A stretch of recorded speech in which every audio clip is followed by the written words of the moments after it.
वही कातिल वही शाहिद वही मुनसिफ ठहरे, वही कातिल वही शाहिद वही मुनसिफ ठहरे, अकरबा मेरे करे कत्ल का दावा किस पर। सलाम, नमस्ते, सत श्री अकाल। मैं हूं आपके साथ हर्षिता मिश्रा और आप देख रहे हैं टाइम्स मेल। इस वक्त मिडिल ईस्ट में अमेरिका हर तरह से अपने मकसद हासिल कराना चाहता है, या फिर यूं कहें कि पश्चिमी देशों का गठबंधन मिडिल ईस्ट में सब कुछ हड़प लेने पर आमादा हो चुका है।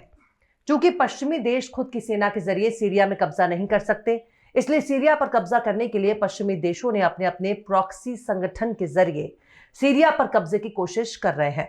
सीरिया में रोजाना आम लोगों का कत्ल हो रहा है। शांति दूत अमेरिका सीरिया की सरजमीन को खून से लाल कर रहा है। ऐसे ऐसे हथियार और ड्रोन इन आतंकियों के पास मौजूद हैं जो किसी देश की सेना के पास भी मौजूद नहीं है। ऐसा लगता है कि गजा और लेबनान पर कब्जा करने में नाकाम होने के बाद पश्चिमी ताकतों ने सीरिया से जंग शुरू कर दी है। अलकायदा जैसे आतंकी संगठन सीरिया में जदीद हथियारों से लड़ रहे हैं। इनके पास ऐसे हथियार कहां से आ रहे हैं? इतनी बड़ी सैन्य मदद इनको कहां से आ रही है? सीरिया में नाटो संगठन का सदस्य तुर्की पर भी इन आतंकियों को मदद पहुंचाने का इल्जाम लग रहा है। हथियारबंद संगठन अलकायदा के हयात अल तहरीर के साथ मिलकर लड़ रहे हैं। वहीं दूसरी तरफ यूक्रेन के लड़ाकों की मौजूदगी भी हैरान करने वाली है। पश्चिमी मीडिया से भी एजेंडा फैला रहा है कि ये लड़ाई शिया हुकूमत को गिराने के लिए सुन्नी लड़ रहे हैं। पश्चिमी मीडिया हमास, हूती और हिजबुल्लाह आतंकी संगठन करार देता है, लेकिन सीरिया में लड़ने वाले आतंकी इनके लिए नूरे नजर बन चुके हैं। दाढ़ी और टोपी वाले आतंकी लड़ाके कितने बड़े मुसलमान हैं, इसका अंदाजा आप इसी से लगा सकते हैं कि जो इनके हिसाब से मुसलमान नहीं है उनको ये मार देता है। औरतों और बच्चों का कत्ल करने वाले आतंकी संगठन इस्लाम का लिबादा ओढ़कर अमेरिका के मंसूबे को अंजाम दे रहे हैं। इनके ठीक पीठ के पीछे ही गजा मौजूद है, जहां लाखों सुन्नी मुसलमानों को इजराइल ने मार दिया, पर गजा का सुन्नी मुसलमान इनको नजर नहीं आ रहा। गजा में तो मरने वाले तो सुन्नी हैं, उनको बचाने के लिए इनके पास कोई एजेंडा नहीं है, क्योंकि वहां तो इनके पैदा करने वाले आका मौजूद है जो कत्लेआम कर रहे हैं। 2011 में इन्हीं आतंकियों ने इमाम अबू हनीफा के चाहने वाले सुन्नी हनफी उलेमा का कत्ल क्यों कर देते हैं? वो तो सुन्नी ही थे। उन हाशमी सादात मुसलमानों का कत्ल क्यों किया जिनके हाथों पर बैत करके ईसाई, यहूदी और बुत परस्त ने इस्लाम कबूल किया? वही सीरिया की सेना कई मोर्चों पर इन आतंकियों से लड़ रही है, पर अब अमेरिका ने सीरिया के राष्ट्रपति बशर अल असद से सीरिया से अमेरिका सेना को हटाने के लिए प्रस्ताव तैयार कर रहा है। इसके बाद सीरिया में मौजूद आतंकी संगठनों को पश्चिम देशों की हिमायत मिल रही है। उसे देखकर अब ईरान में भी ईरानी सेना को सीरिया में उतारने की तैयारी कर ली है, यानी एक बड़े जंग की तैयारी हो रही है। आखिर कैसे बड़े आलमी जंग की तैयारी कर रहे हैं पश्चिमी देश? आखिर कैसे सीरिया पर कब्जा करना चाहता है अमेरिका?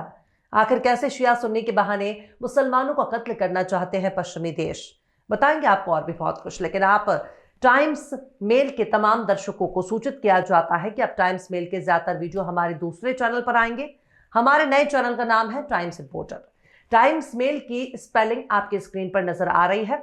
आप यूट्यूब में टाइम्स रिपोर्टर लिखकर सर्च कर सकते हैं।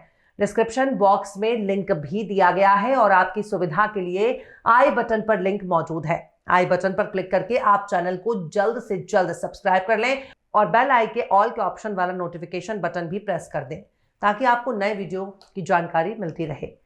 तो अब टाइम्स रिपोर्टर पर हमारे हर तरह के वीडियो को आप देख सकते हैं। लौटते हैं आप खबर की तरफ।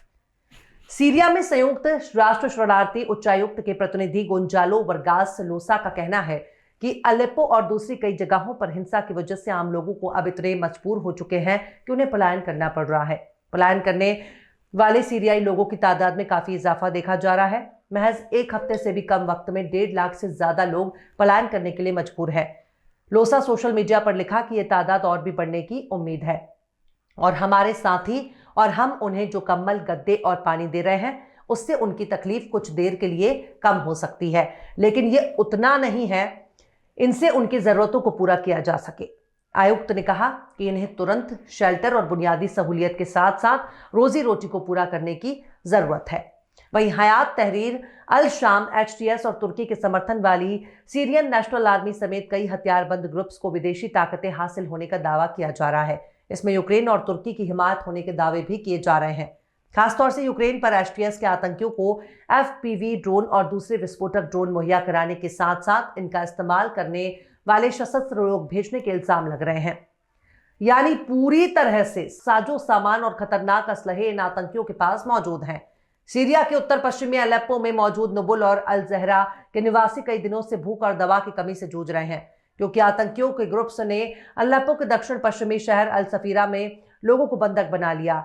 आतंकवादियों ने अल सफीरा और अलेप्पो से दूसरे प्रांतों तक जाने वाली सड़क पर कब्जा कर लिया, जिसके बाद उन्होंने नागरिकों को घेर लिया और उन्हें जबरन एक अनजान जगह पर ले गए। यहाँ पर 2000 से ज्यादा नागरिक फंसे हुए हैं।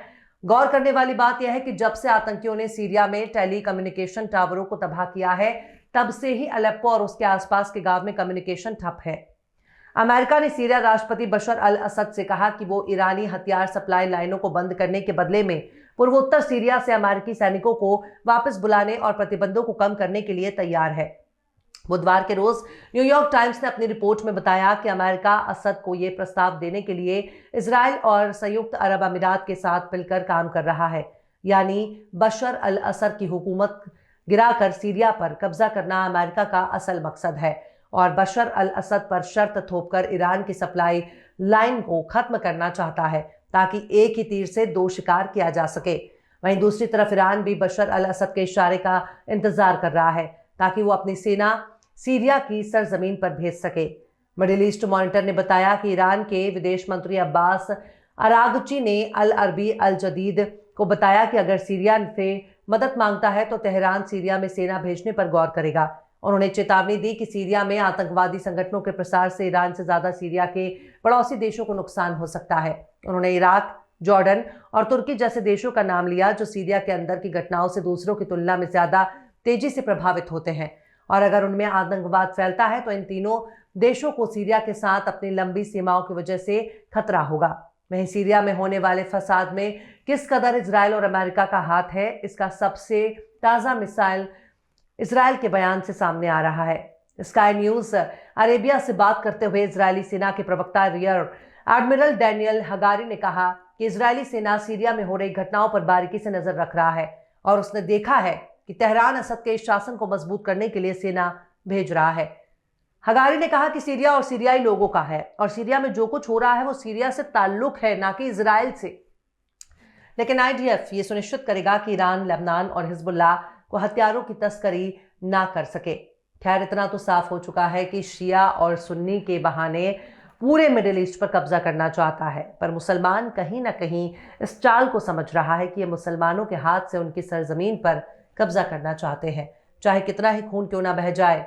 बहरहाल, चलते चलते आखिर में वामिक जौनपुरी ने भी क्या खूब फरमाया है, पहचान लो उसको वो कातिल है हमारा, पहचान लो उसको वो कातिल है हमारा, जिस हाथ में टूटी हुई तलवार लगे है।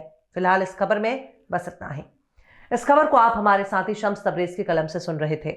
आपको कैसा लगा कमेंट बॉक्स में जरूर बताइए। वीडियो पसंद आए तो यूट्यूब के वीडियो लिंक को फेसबुक, ट्विटर, व्हाट्सएप पर अपने रिश्तेदार, यार, दोस्तों को भी शेयर करें और बेबाक, निष्पक्ष, स्वतंत्र पत्रकारिता को सपोर्ट करने के लिए आप हमारे चैनल टाइम्स मिल को जरूर से सब्सक्राइब करें और हाँ, बेल आइकन की घंटी वाली बटन भी आप जरूर से दबा दें ताकि आपको हमारे आने वाले नए वीडियो की नोटिफिकेशन फौरन ही मिल जाए। फिर मिलते हैं किसी और वीडियो में एक नई खबर के साथ। हर्षिता मिश्रा को दीजिए इजाजत। जय हिंद।